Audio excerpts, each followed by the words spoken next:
Welcome to China Focus. I'm Shelley Zhang. The hottest commodity in Hong Kong right now is baby formula. People are going from mainland China to Hong Kong in droves and clearing store shelves of the stuff. It's gotten so bad that Hong Kong's just passed a law that says that you can't bring more than 2 cans of baby formula over the border. And if you try to smuggle more over, you could even get jail time for it. Here today to talk about this issue, we have Jason Ma and Chen Zhifei. So I was reading a bit about this whole issue. It's been going on for the last month since Chinese New Year, and nobody can get baby formula in Hong Kong. And it seems kind of ridiculous. I mean, people are saying Hong Kong officials have called back custom inspectors from retirement to police, you know, how much baby formula goes across the border, things like that. Like, how did we get to this point?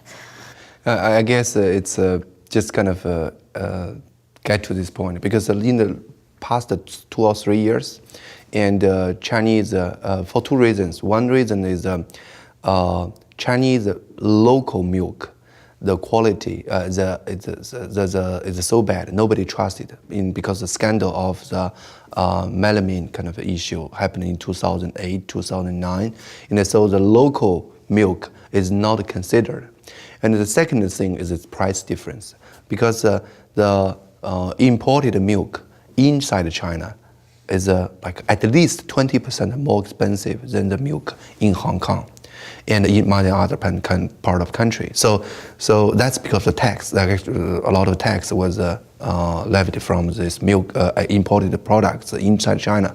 So out of these 2 reasons, and plus in this more and more Chinese have access to Hong Kong and have access to place all over the place, like they went to Australia, and they went to US, they went to UK. So buying formula from over the kind of world to China is already became something very routine. But because Hong Kong has direct connection to kind of mainland China, so they can bear the kind of the heaviest kind of. Then a lot of local mother cannot easily buy formula by themselves. So in this way, they require their local government to do something. That's what the local government decide to do. So, you know, China has imported formula brands as well. Is it just a price issue? I mean, do they trust the imported brands in China? I think the custom duties probably really make the price prohibitively high for local ordinary Chinese. So speaking of the folks who are relying on import formula for their kids, for the baby, I think they are largely the upper class, not ordinary citizen. But this issue, this topic, really triggered a lot of discussion in China because it was sensitive. Because the Hong Kong government has formally made a policy that it can only smuggle out, it can only buy, or it would be put in the category smuggle out, 1.8 kilogram of milk. That's like 2 cans of it. That's very small in amount. And local people really hated that they couldn't get the milk that would be very easy to get otherwise. So there are a lot of sentiment and a lot of discussions and also recrimination in this whole saga. So it seems like Hong Kong is trying to, you know, prohibit people from taking the infant formula across the border. That's one way of kind of just trying to stop the flow. But isn't there a way to solve this problem within mainland China? Yeah, I guess of course, I mean, the easy solution is people begin to buy their local baby formula, but that is not a solution. Although the Chinese official kind of speak person for the kind of National Congress, or he said 99% of local formula should be with satisfactory kind of quality, but nobody believe it. Yeah, and that's the issue for the government as well as for Hong Kong people. And Hong Kong has been made the victim of this whole story because they really shouldn't be the position to be the producer or provider for the entire nation's need for baby formula, for sure, milk formula. I think it's largely inaction or the wrong action taken by the government. First of all, they send out the wrong information that after 97% of the baby formula is good, which is refuted extensively by bloggers, by people on the internet, because they found for those kids, babies who have used locally made baby formula, they suffer all kinds of ailments. Well, let's talk about the trust issue, because you're saying the government says 97 or 99% of the infant formula is okay. I mean, and people don't believe it, but wouldn't they have tried to crack down on this after the 2008 scandal?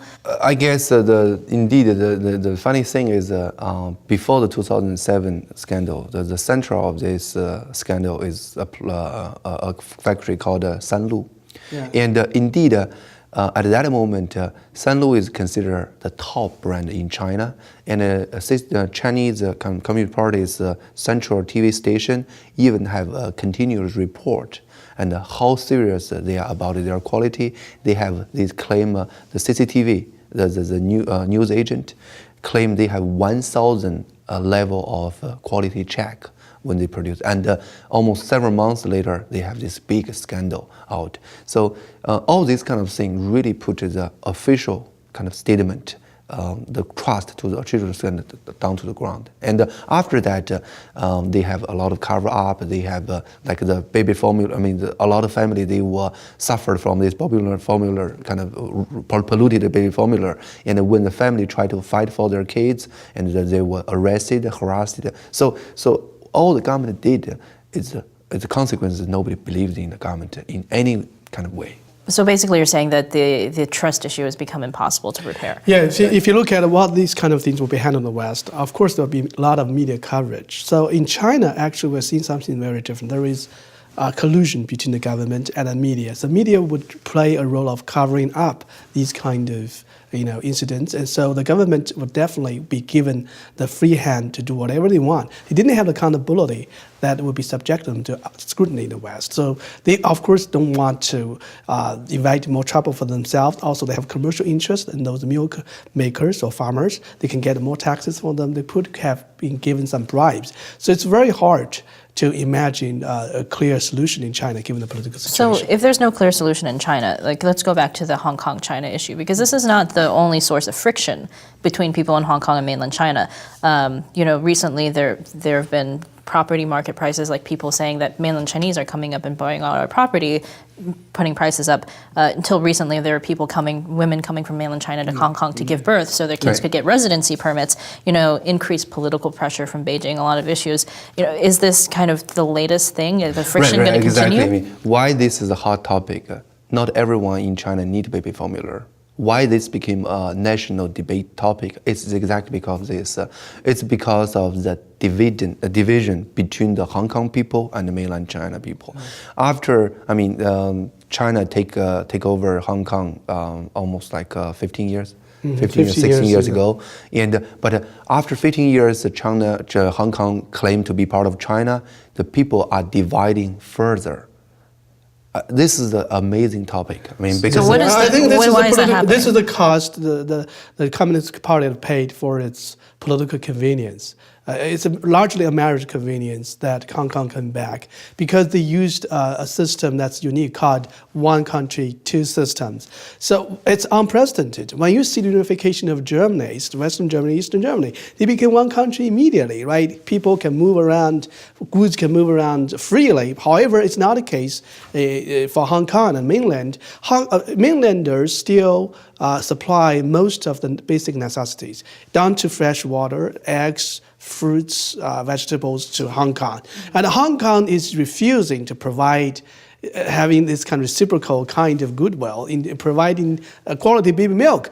I'm not blaming Hong Kong people on this. However, this fact I'm just laying out, of course, will cause some recrimination or discontent on the part of the mainlanders. However, for Hong Kong people, they also had a complaint because you were cleaning out, as just said in the opening remark, all the shelves of the baby milk formula. Of course, I'm going to be angry because my baby needs to be fed. The local government has to take action. And you look at it, the root cause, the so-called one country, two system. This kind of regime is not working. But there's no way to have one country, one system, because Hong Kong came back under one country, two systems because that's a precondition. Otherwise, it would not come I guess back. Everyone knows, even Chinese government, CCP themselves knows their system is not that good. I mean, if they really use their system to rule Hong Kong, Hong Kong will lose any kind of attraction to the world. But you spoke of the real property price hikes, and just ask people living in Vancouver, even in the West Coast of the United States,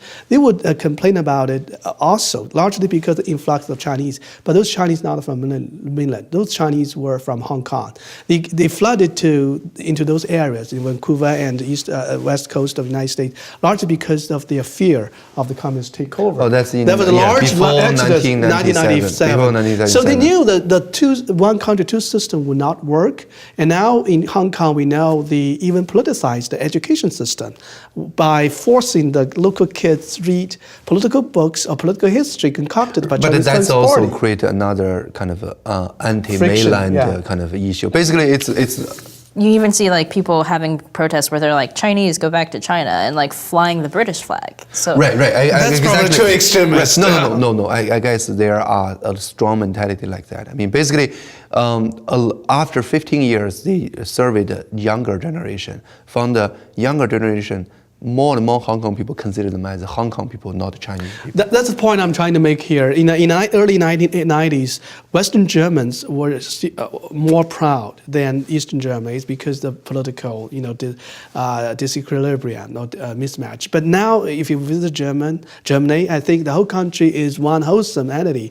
And I guess similar things would happen when the two Koreans get reunited. However, after 15 years, we're looking, the Hong Kong people actually are getting off course more and more. That's really troublesome. So is there any kind of solution to this issue? No, because you do have two different systems. You have two different ideology systems, and you have two different belief systems. I mean, when these two kind of a group of people, and then they put them together under one name, China, and they clash more, they hate each other more. Yeah, that's the situation. So we're not looking at this. This is probably not, the baby formula is not going to be the last thing that creates this kind of friction, huh? No. All right. Well, thank you both for joining us today and talking about this issue. And thank you for watching. For more on this and other issues in China, join us at ntd.tv.